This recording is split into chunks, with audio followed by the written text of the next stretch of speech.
So somebody's going to build a to-do list app that will actually do your to-do list. And I think that's going to be insane. I think that's going to be like, you know how like Evernote was like kind of big for a little while. These kind of like note-taking apps have gotten to like the few $billion. A to-do list app that actually does your to-dos is like next level.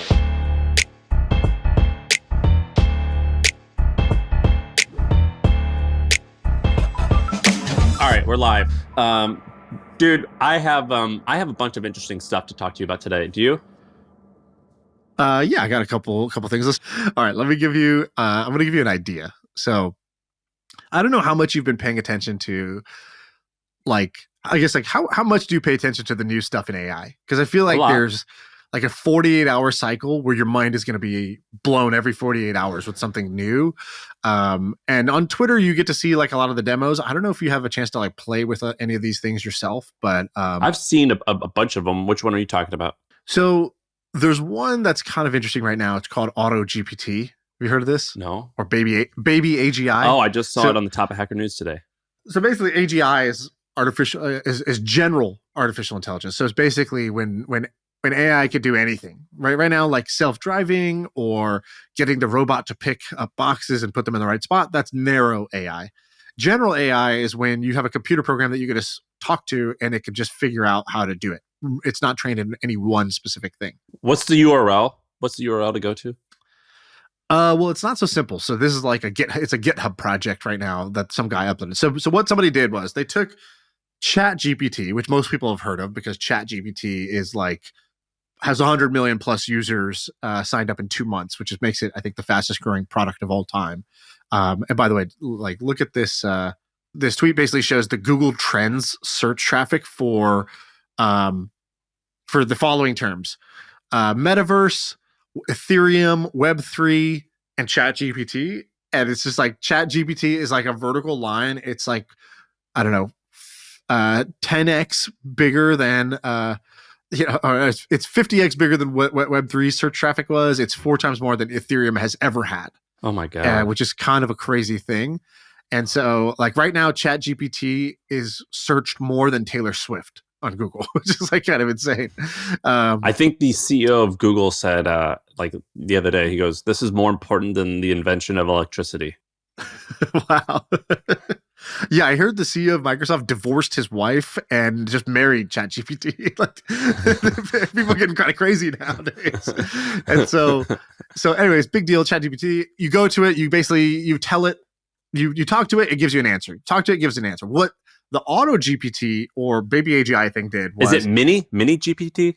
No. Baby. It's auto and baby AGI. But the premise between these is that you can kind of give it tasks. So you could say, hey, I want to make a website for my personal portfolio.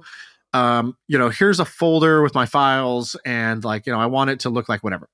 And then what it will do is it breaks that task down into steps, just like a human would. You'd say, well, first you need to make a simple portfolio site. You can go to Squarespace and do that. Go to Squarespace, sign up, choose a template. Now you have your template. Now you need to upload your photos. First, put them onto, upload them to their drive, and then drag them into the right spots. Yeah. It's like looking up a recipe. It gives you good directions. But not just gives you good directions, it does the directions. That's the idea. That's the original. That's how OpenAI stuff. Yeah, ChatGPT, you could say, what are the steps to do this? And it would tell you the steps. Now you got to go do it. What these other ones are trying to do, they're trying to create like agents, they call them. Basically, it's like a little worker that could do a task. And then one worker the work of one worker, like creating the Squarespace site, can pass something to the next worker, which basically says, oh, great, you gave me the login to a Squarespace site. My job is to upload photos into it, and I'll upload photos. Like maybe my example's not so good here, but I think people get the idea, which is you want to get something done. It's a multi-step process. Not only will it now tell you the steps, you can get it to just do the steps, which is obviously better than it telling you how to do it. And so this is kind of a crazy thing, and it's not great yet. Like it can't do everything, but the fact that it can even do a little bit of this shows you again where this is going, because ChatGPT is like, I don't know what, like 6 months old or something like that. Like I don't know how old that is, but it's not even been around for years. And so in a very short amount of time, we've gotten to this point where, oh, now it doesn't just give you directions, it can kind of do it, which got me thinking, about an idea. I wanted to do my taxes. Can I do that? Yeah, so people are working on Tax GPT, which is basically do your taxes for you. So that's coming.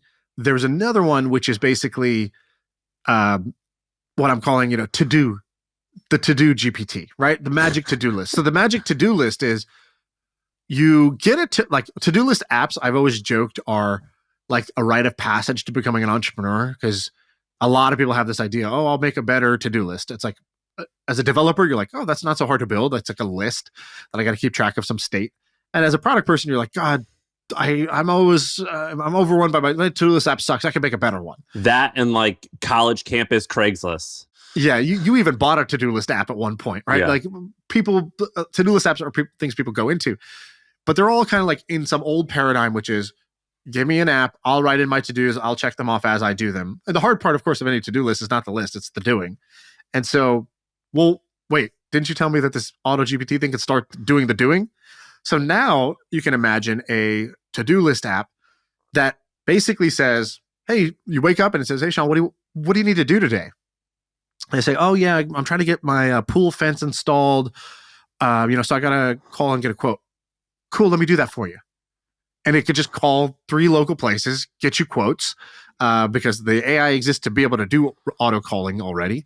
And then it'll take those quotes and it'll put it into a table and it'll say, here's our recommendation. Are you okay with that? Sure. And then it says, all right, I've booked it. Can I use this credit card? Yep. And then it goes and it does the thing and it schedules it. You want me to add that to your calendar? Fantastic. And so somebody's going to build a to-do list app that will actually do your to-do list. And I think that's going to be insane. I think that's going to be like, how like Evernote was like kind of big for a little while. These kind of like note-taking apps have gotten to like the few $1 billion.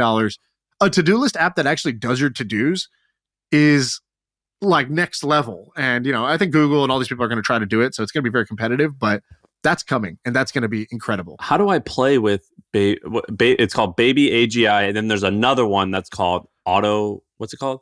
Auto GPT. Auto GPT. How do I like play with it? Because people are trying to productionize it, because like right now it's like they uploaded the code to GitHub, so you can go and you can run it yourself. But for us, we're too dumb to do that. So somebody's going to put this on. People are going to put these into sites that you can just go in and do this on now.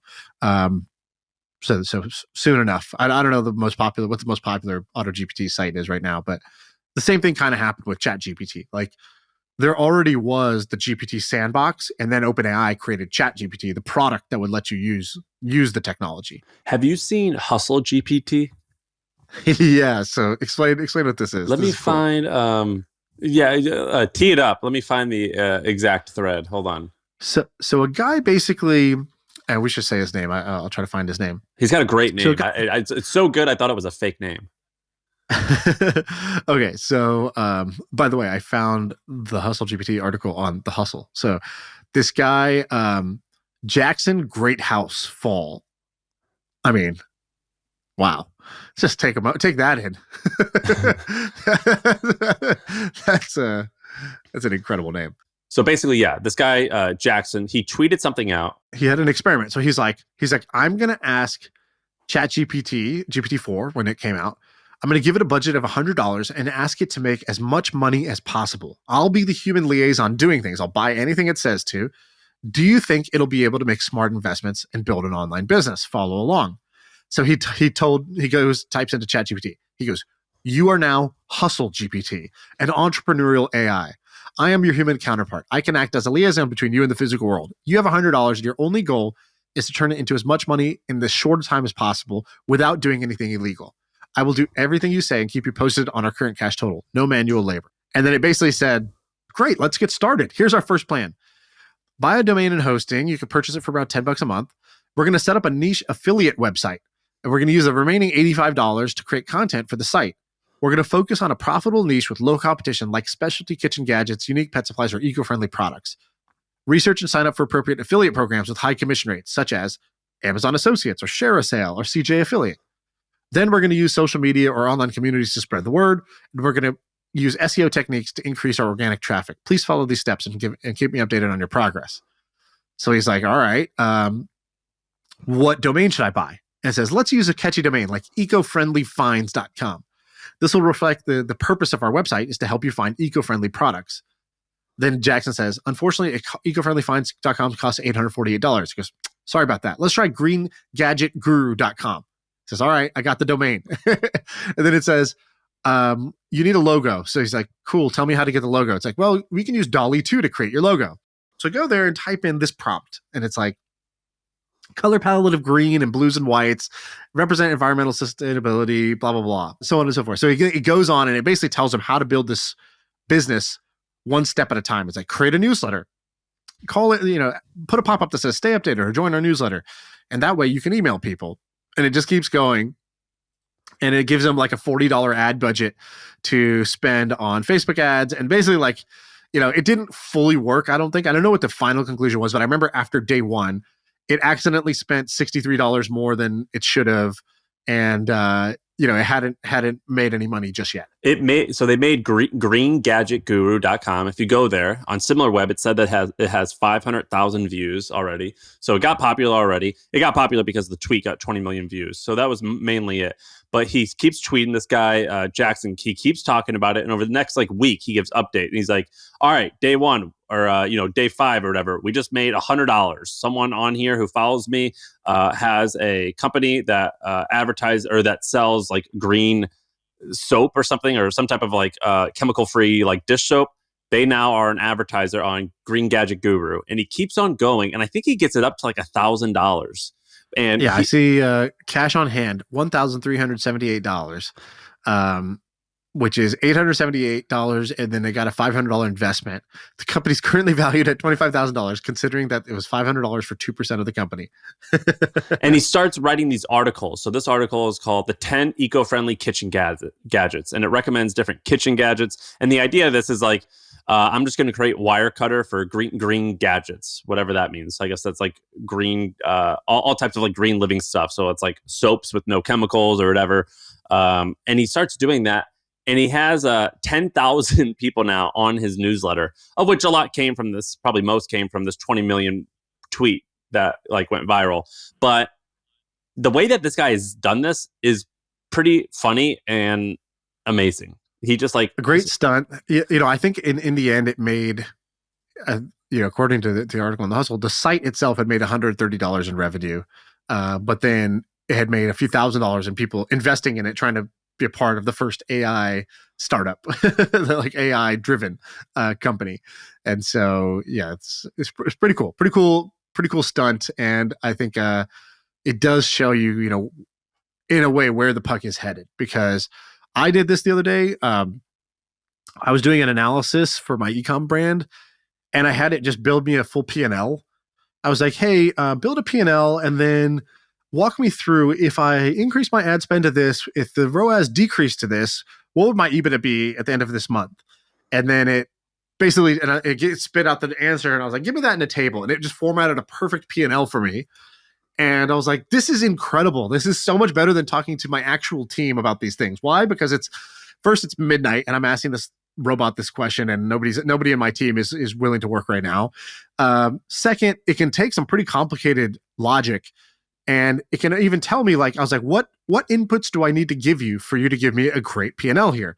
And it was like, tell me this, this, this, and this. And I went and told it this, this, this, and this, and then it was able to do the job. And I was like, this is you really got to make a point to just pin this tab open and be like, all right, I'm going to not Google things. I'm going to go to ChatGPT first for a week just to see how good this is and how this is, where it's strong, where it's weak, and what's possible here. That's not really possible in other ways. Over the weekend, I was going back and forth with my accountant, and I was like, no, I think we could actually save money if we do this, this, and this. My friend was telling me how they do it. I'll go and try and find the exact part on the IRS website where it says that is or is not true. And my accountant was like, well, I've never even heard of this. So let me know if you can find it. And so I went to the IRS website, and it's just a huge, it's just, massive amounts of data. And I eventually had to find it. But I was like, man, I just want to teach this machine, just give them this entire 20,000 page book on the IRS, and then go and study all my income and my expenses, and just tell me the best way to maximize the situation. Because it's actually, even if my accountant's great, like there's constantly new laws and there's always new wording and everything. I just like, man, I just want this to do my taxes. And the scary part for some people is while it's awesome that you could say, hey, here's $100, make me as much money as possible. It's awesome that you could say, here's the tax code, save me as much money as possible. You can also basically say, um, here's a code base, find me all the vulnerabilities so I can hack in and steal everything. Here's a map of my city. Tell me where, if I was to cause the most harm to the most people, what I could do. And like that's I think where this gets scary is like the and then if you take then the auto GPT, it's like, well, then would it also do some of the tasks for you? That's kind of crazy too, right? So it's like you get into this world where I think it's easy to imagine scenarios where this is a little too powerful. And I don't really know. I mean, what do you think? Are you scared of this? Do you think that there's like do you worry about that side of things? Well, so Elon has this interview coming out tonight and tomorrow with Tucker Carlson, who's kind of a douche. So who knows what it's gonna be like. But the whole interview is about how scary AI is and how it's gonna like take over the world. And so I was scared, and then Dharmesh came on the pod, and he was like, "No, I wouldn't be afraid yet about this. It's not that big a deal. They say this about every new technology." But after the interview, just based off like the 30-second trailer that they've aired, I have a feeling I will be afraid. But he's pretty good at like painting certain pictures, and I don't know if it's entirely accurate. I also you told your funny analogy was Elon was involved in OpenAI, and then he got kicked out, and it was like a kid like leaving the basketball game and bringing his basketball so no one else can play. And so I'm like, is that what's going to happen with him? So I'm not afraid yet, but I'm eager to see his interview and see what he says. But no, I'm not afraid. Are you? Yeah, I can definitely see how things are going to get really crazy. Like I'll give you a silly example that's I think happening today. So you know how like grandparents are like the target of a lot of scams. Like people will call old people and try to trick them into signing up to paying for something or giving out personal information. Um, and they'll say all kinds of things, everything from like a Nigerian prince scam where it's like, oh yeah, your grandson needs money. He said he couldn't reach you. He asked me to call, and he just needs like $900. Can you send it to this account? Everything from that to there's people who I know call like pretending to be DirecTV, and they just, hey, yeah, you haven't paid your bill, get the credit card, and now you sort of scam. Or they'll right? pretend to be Apple, or they'll pretend to be the IRS. Right. Whatever they can do. And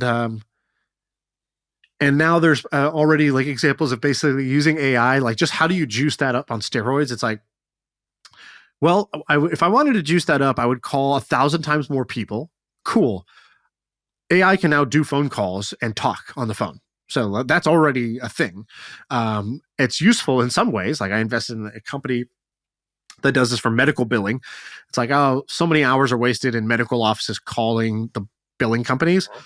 So they just made a robot that will call on behalf of the doctor's office to the medical billing companies. And then when the billing company says, well, can you read me the patient record number? They say, yep, it's 925-666, whatever. And so they just save human hours by having a robot call and do those like tedious calls. But that same tech can be used to call grandma. And so they use AI to do mass calling with a human voice on the other end. Even crazier, they could train the human voice to sound like somebody. So you could train it to sound like a famous person, or to sound like a politician, or to sound like whoever. And now you have a highly highly scalable impersonation that can be used for this sort of like almost like phishing attempt or a scam attempt. And so there's like, I guess it's not new, but it is a stronger weapon. And I think that's what's scary, in the same way that drones and nukes are scary in war. I think that really, really smart computers that could do things is really scary in terms of, cyber crimes, or the big scary one is just like, have you heard of the paperclip optimization thing? You know what this is? No, what is that? This is like the classic, like before AI was like hot right now, like when people used to research and think about AI, they had this theory. I might butcher it, but here's the summary. It's basically like the paperclip optimization problem, which is let's pretend that there was really smart, powerful AI that could do awesome things. It could cure cancer. It could do lots of things. All it takes is somebody saying, hey, we're a paperclip company. We want to maximize, the paperclip production and sales. Go.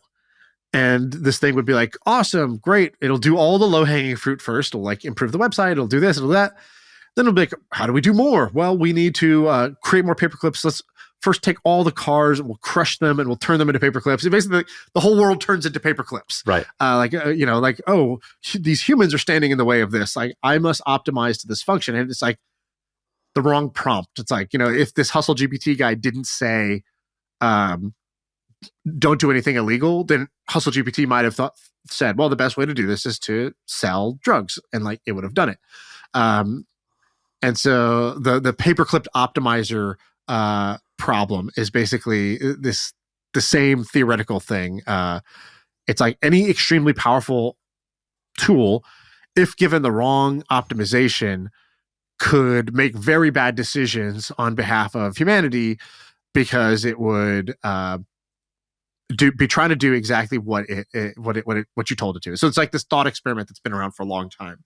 You know how like sometimes we'll go to conferences or like these like quote parlor dinners where it's like 8 people around like a topic and like someone's leading and for the past 2 years or 4 years it was like, so how are your companies going to embrace crypto or Web3 and what are you guys doing? And I remember like being part of those conversations and I'm like, nothing.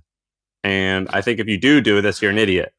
And this is one of the only times where someone has brought this up and I'm like, yeah, this question is actually applicable for this situation. Like, how are you guys going to use this to get better and improve? And it's probably the only time so far that I felt, yeah, you kind of got to use it for something. Otherwise, you are actually going to get left behind. With the Web3 stuff, I was like, no, you're not getting left behind. You're actually don't even pay attention to it. With this stuff, I actually do believe that should be true. Yeah, it's sort of like there are many things that happen that you don't have to participate in.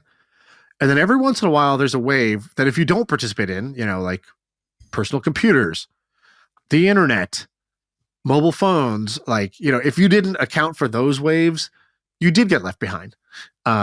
Whereas other things like, let's say the cloud or, I don't know, up till now, machine learning, like these are nice. You could build companies around them. You could add them to your company, but you don't have to. Like video or social networking or whatever. Like those are things that you could do without. You could do with or do without. This seems like something you're not really going to be able to do without. In the same way that like if you're a company that doesn't use the internet, like plumbers have to use the internet if they want to be like viable plumbers now. So it's like, it doesn't matter what you do. The internet didn't leave anything untouched. It shifted everything. Cell phones kind of did the same thing. Computers in general before that did this.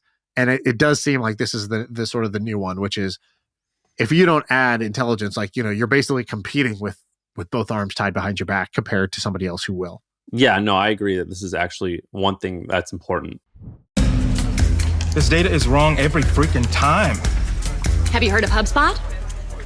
HubSpot is a CRM platform where everything is fully integrated. Whoa, I can see the client's whole history, calls, support tickets, emails, and here's a task from 3 days ago I totally missed. HubSpot, grow better. Last month, I went to San Francisco for a quick trip, and I was only there for a day or two, and I met up with this guy named Brett Adcock. Have I told you about Brett? Dude, have you stopped telling me about Brett? I feel like you've said, have I told you about Brett Adcock 16 times on the show? Have I? Yeah, bro. You okay. love this guy. He started a flying car company, took it public via SPAC, and now he's building robots. All right. Well, I know this story, and we all know this story. I went to the robot factory, or whatever you call it. It's the robot factory. I mean, it sounds like a new age, like a Chinese food company or something. Like I went to the robot factory, and I went and checked it out. It was amazing. So he basically, in Sunnyvale, he's got like 50,000 square feet, and it's just 60 folks who work there. And I went and talked to each person. I was like, what did you do? And they're like, oh, I helped build the Cybertruck. I helped build this part of Tesla, or I worked at Boston Dynamics, whatever. Like these, like the smartest of the smart guys. And they're building these machines, and they're basically, they look like a RoboCop kind of. And these machines are like, they can walk around and grab stuff off a shelf and pack like, a t-shirt or whatever into a box. And I So said, didn't he just start this? How is it already like? How does he already have robots that are working? I feel like he just started this like last year, right? he just moved fast. So basically, the recap is he started Vettery, which eventually bought this company called Hired, and so now it's called Hired. It's like a recruiting company. Sold that for 100 million. After he sold it, he went back to University of Florida, and he took classes in like he had already studied like mechanical engineering, but he took classes in like how to build planes. I don't know what that class would be called, but classes on that. And he built this company called Archer. And Archer was it's basically unmanned helicopters is like what it looks like, and they got a big contract through United Airlines, and they're building these helicopters. Took it public, multiple $billion. Then he took all of his money, and when he says all, he says I bought a house in Palo Alto, and then I have like 6 months of savings, and then the rest I put all into Figure, which is the new robot company. And so he went and hired 60 people. He financed it, and then eventually he just recently raised a round of funding. But for a while, he was just financing it, and he goes, I'm going all in. He goes, our friend Ramon, he goes, all in, bro. That's like his phrase. He goes, we go all in, bro. And that's what Brett did. And so I'm walking around this factory, and it's like these robots. He's like, check this out. We're working on the finger. He goes, we studied like how the human body works, and like the way the tendons work, it like pulls in this direction. So watch this. If you just pull the tendon here, and like the finger like moves, and it's just crazy fascinating. And I started talking to him about it. And it's a really interesting business model. Basically, these robots can work for 20 hours a day, and he will build them out or give them to like a Walmart, let's say, and they'll pay the robot 30% of what they're paying a worker, except the robot can work now 20 hours a day and then charges for 4 hours. Super fascinating. And I was like, Brett, how big is this going to get? He was like, well, it's either going to go bankrupt or it'll be $1 trillion company. But I think I'm going to build the biggest company in the world. And when I heard just that audacity, I was just like, I just got a little semi just talking to him, like I was just super into it. Did you let out a small female gasp? Yeah. like if you would have saw me standing up, like my heel kind of like popped up, it was like when you kiss a girl or if she's in her heels and pops up. Like what's that called, by the way? That thing's amazing. Yeah. what a thing that is. He just happened to have a fan there that was blowing my hair. It was a romantic time. We got romantic real fast.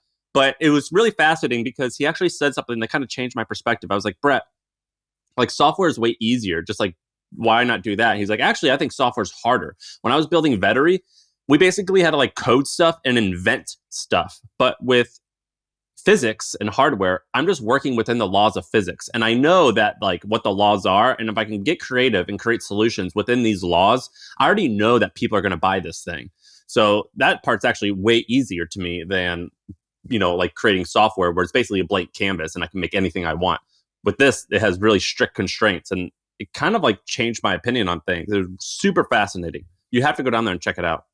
Yeah, that sounds pretty sick. I'm surprised it's that far ahead, because I know like Boston Dynamics and even Tesla with its Tesla robot, like Boston Dynamics has been going for like, I don't know, 10 plus years, and they have like this weird dog robot that can do parkour or something. Like they have a crazy looking robot, but it's not like I don't think it's that functional yet. Like it's not like replacing warehouse work yet in a real way. Well, he explained that to me. So everyone knows Boston Dynamics. You've seen like viral videos of like Ehrlich Bachman like kicking like the deer that like the robot deer, and it like comes back at him.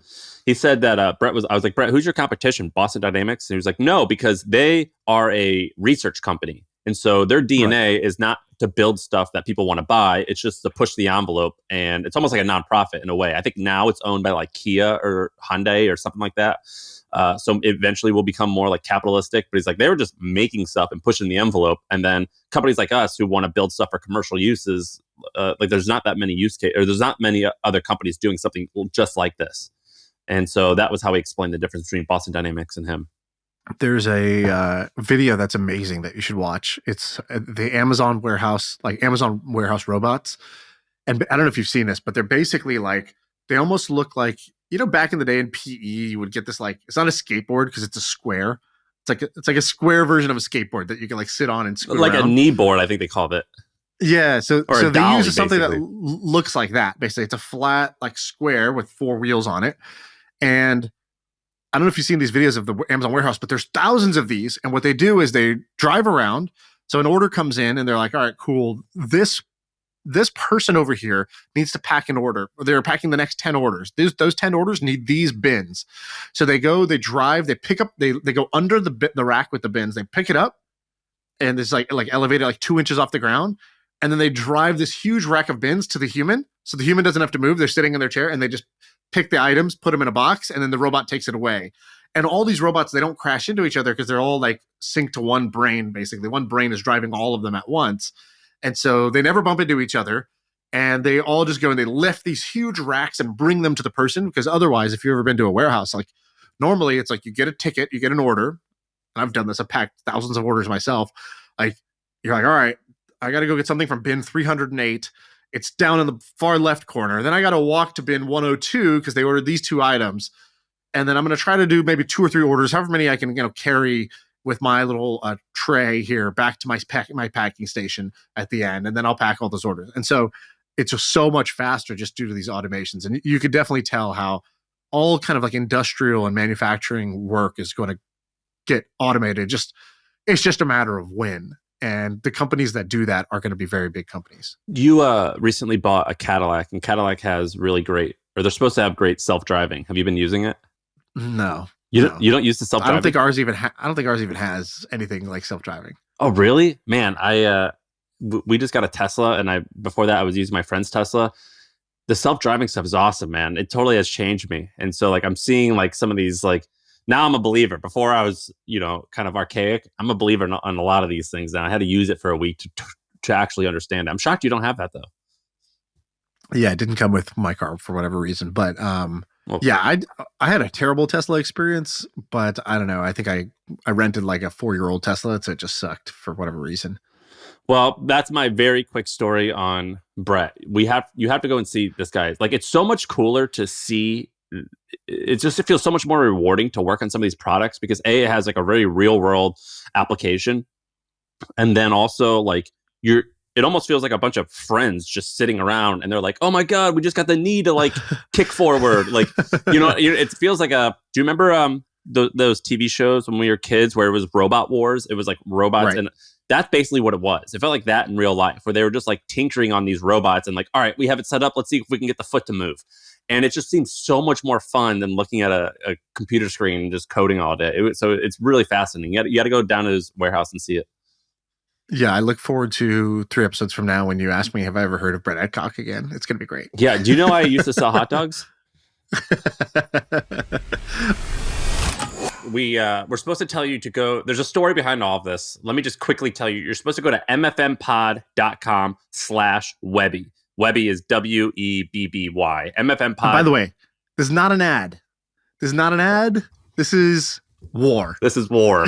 There's a small, tiny war going on, and we need your help. So, to be clear, we don't care about the Webbies. We got nominated for a Webby. What are the Webbies? Webbies is like an internet Oscars, right? It's like an internet Grammys. But it's not. Basically, that's a little bit much because it's not like generous. It's not. Yeah, that's what they're trying to be. All right, that's what they're trying to be. That's generous.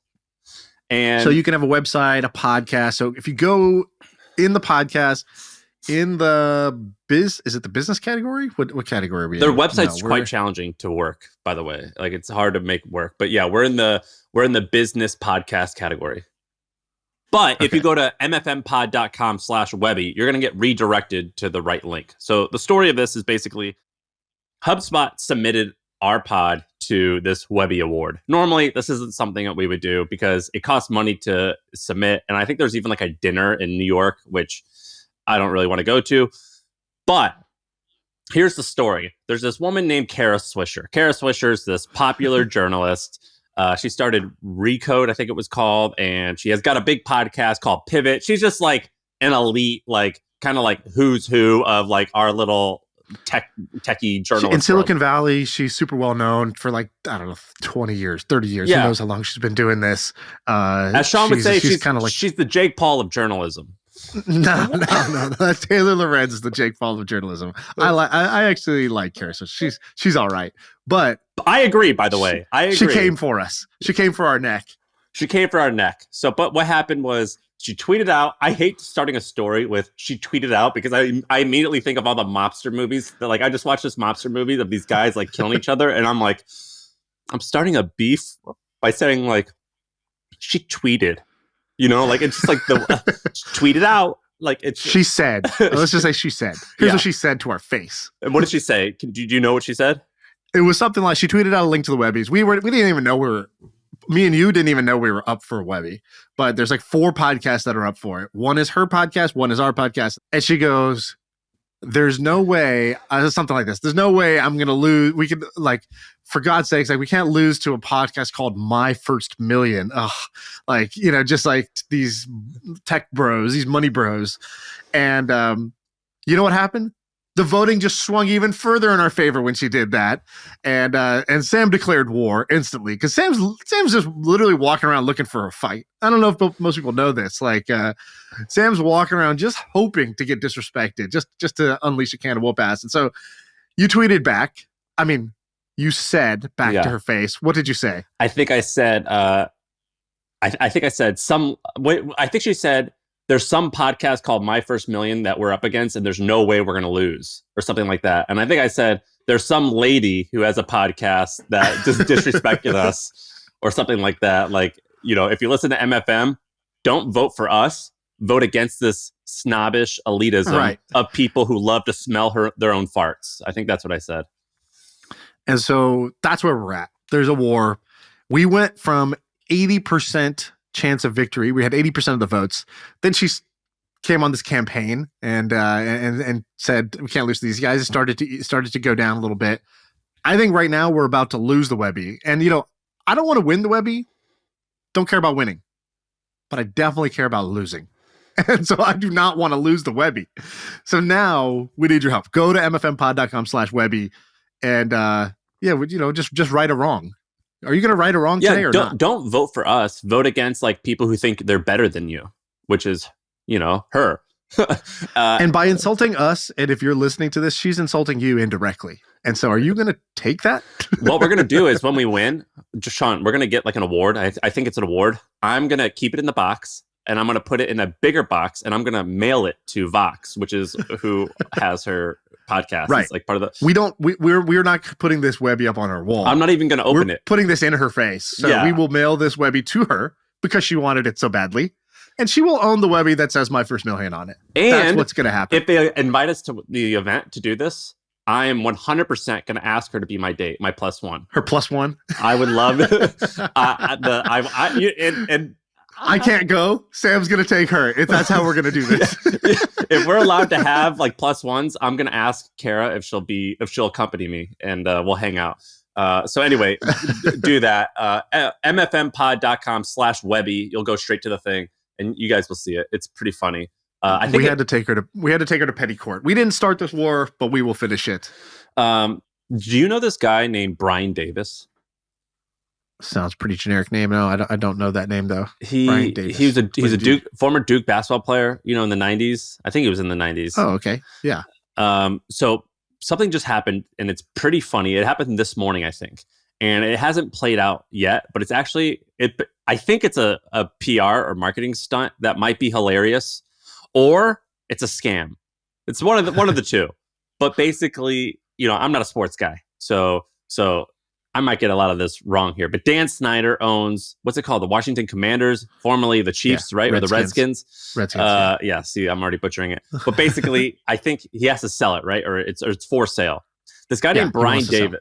Brian Davis, he's a black guy, and so it was in the news because it was saying this guy offered to buy the team, and he said, I'm willing to give you $1 billion in cash in the next 24 hours, and then the next 7 days I'll give you the remaining $6 billion, and I've got proof of funds and all this. And it's a big deal because he's black, and so it'd be the first black owner.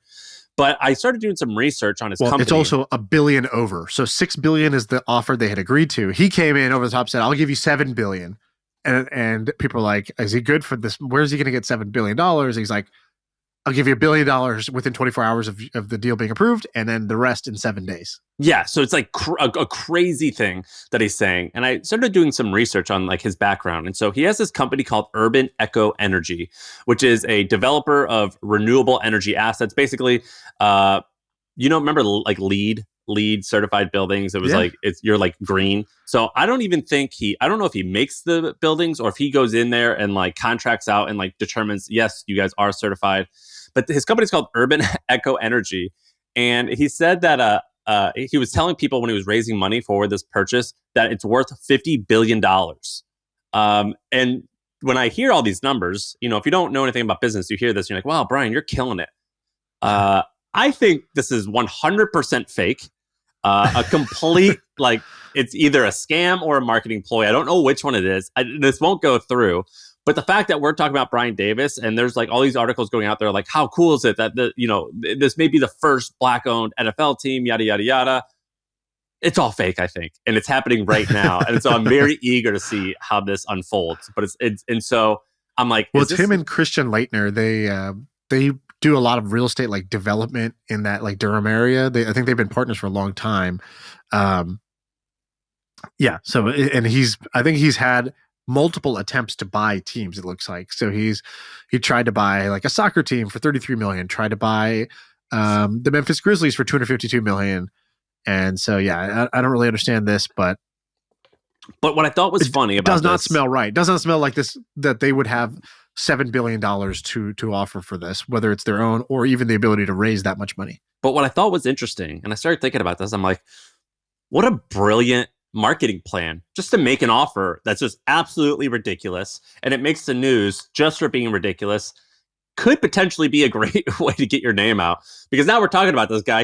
No one's talked about this guy in a while. It's like Kanye running for president. Yeah, it's like this. Like the last time that I heard about this guy, I think was from that like Everyone Hates Christian Leitner documentary series.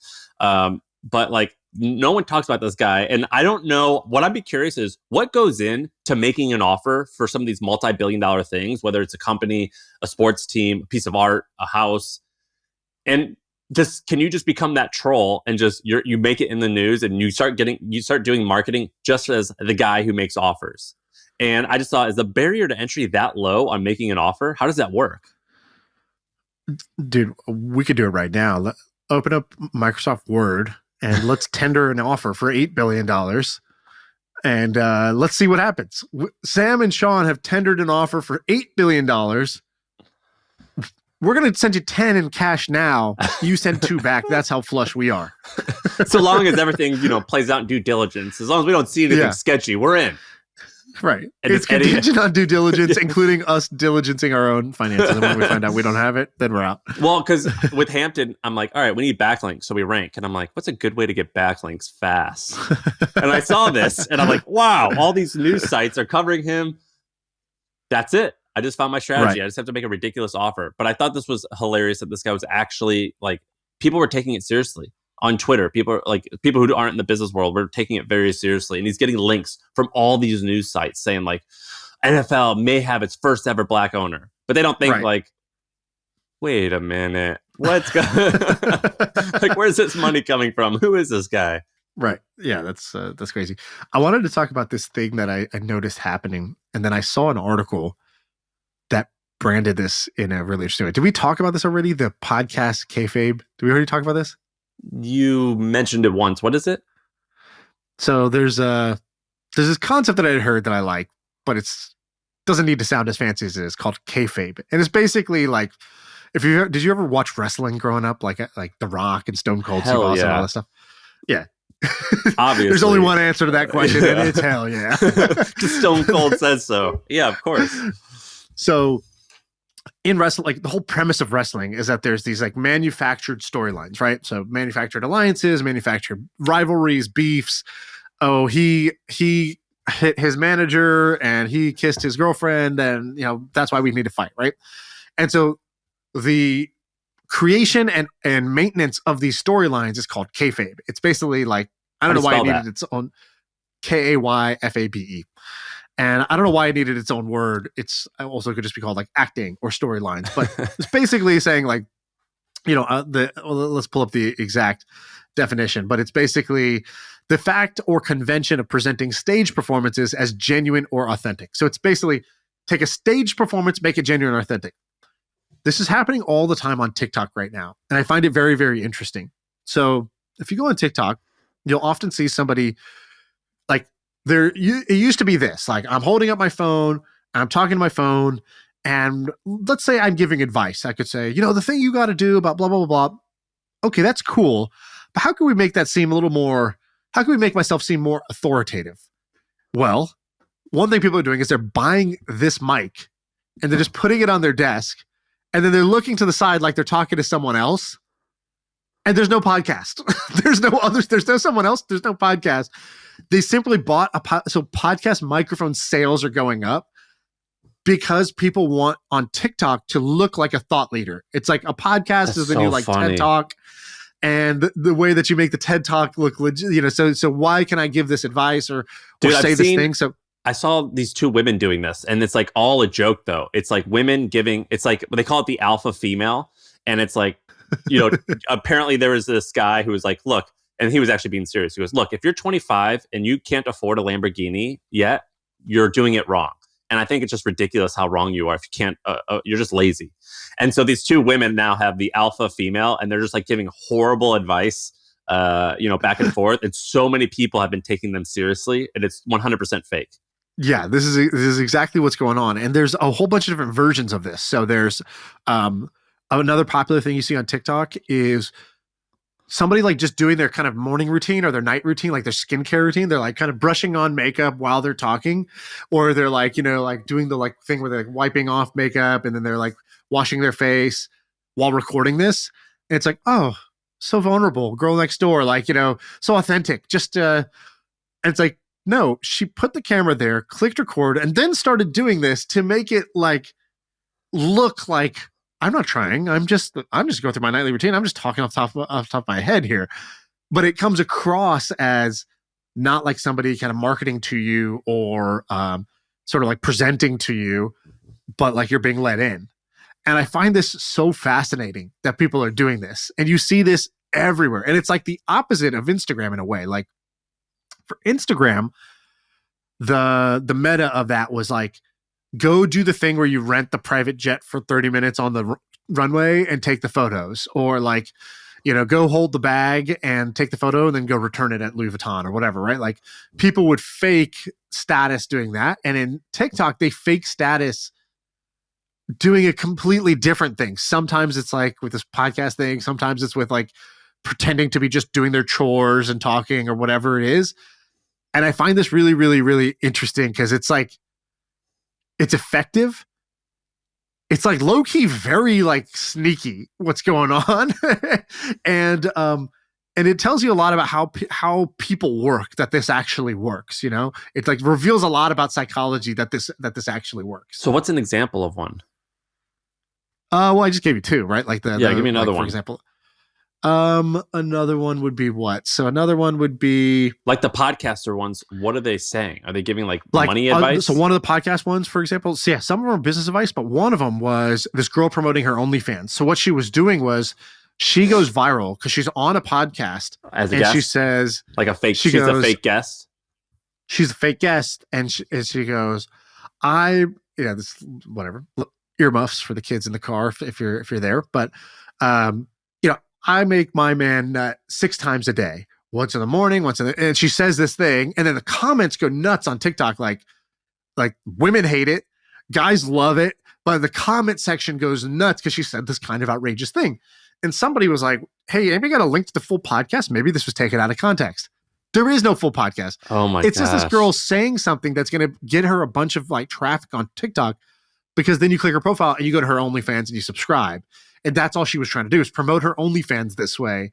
And I thought, wow, like this, like 5 years ago, I couldn't even if I told you the story, you'd be like, what is TikTok? Why would anybody fake being on a podcast? Being on a podcast is like the dorkiest thing of all time. And what is OnlyFans, right? But this person is probably making, I don't know, $50K a month on their OnlyFans. And this is their main marketing strategy. And that's like, it's one of the things I love and hate about marketing, is that marketing is this like never ending game. that's always changing. There's always like a new metagame to be playing. And the winners of it get really, really rich, but it's also exhausting because you got to kind of stay up on the latest thing.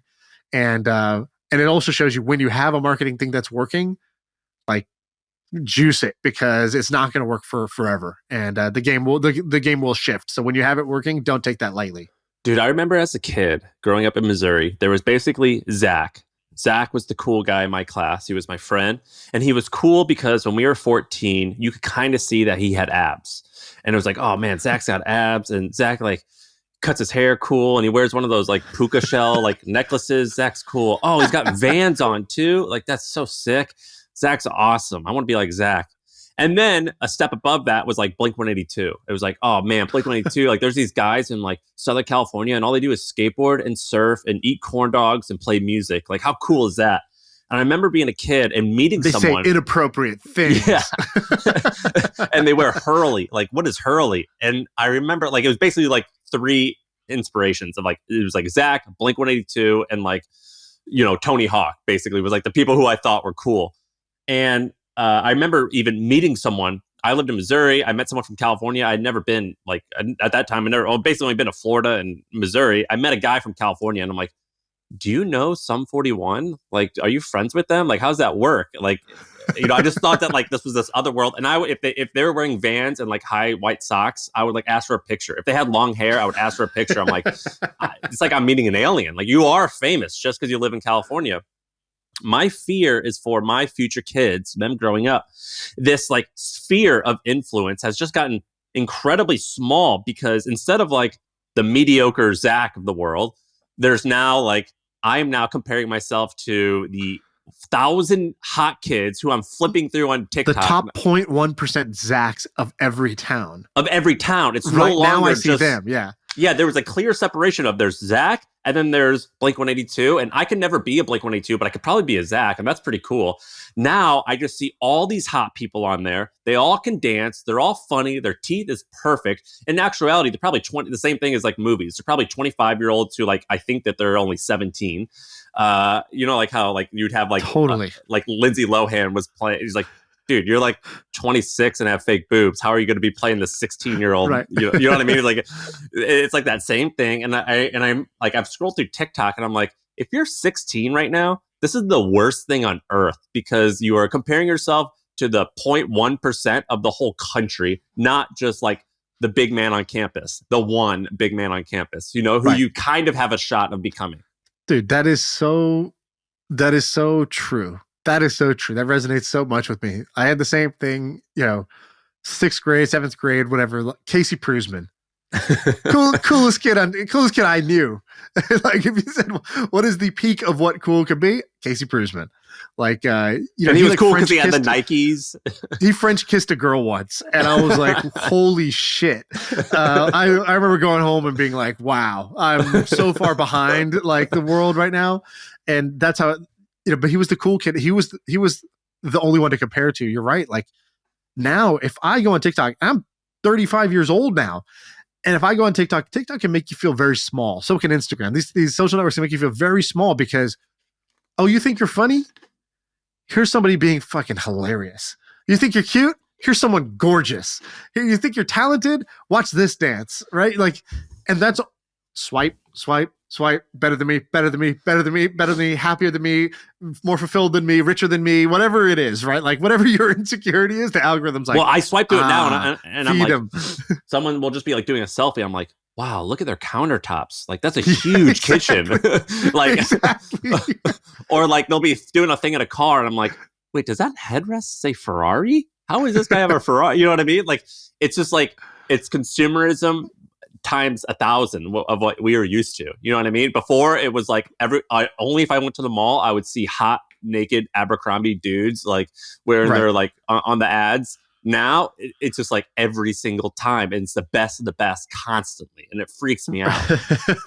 Yeah, exactly. Like, you could feel like a, you know, tiny little amoeba compared to this universe of awesome people doing awesome things, living these awesome, perfect lives. And that's like a WMD for the ego, especially like a teenage ego. Like, I can't even imagine that. Yeah, that's That's pretty scary. No, I was thinking about that because I've got friends that have like 12-year-olds, and I'm like, and they'll like tell me stories about how they're sad and shit, and I'm like, yeah, I can see that. This is horrible. This is absolutely horrible. Because like before, when I was a kid, there was like if Blink-182 was a 10, and I know I can never become that, but then Zach's like the 4 and I'm a 2, so it's like, all right, I can close that gap maybe if I do enough sit-ups. Right. Now it's just 9, 9, 9, 9, 9. Everyone's a 9. And I don't know how anyone can compete with that. And so I'm freaked out about that a little bit. Whenever I go through TikTok, I just, you're better than me. You're better than me. You're better than me. Right. It's constantly that. They need to rename the For You page to the Better Than You page. Yeah, or just fuck you. Feed of people. Yeah. It's still F you, but now it's fuck you.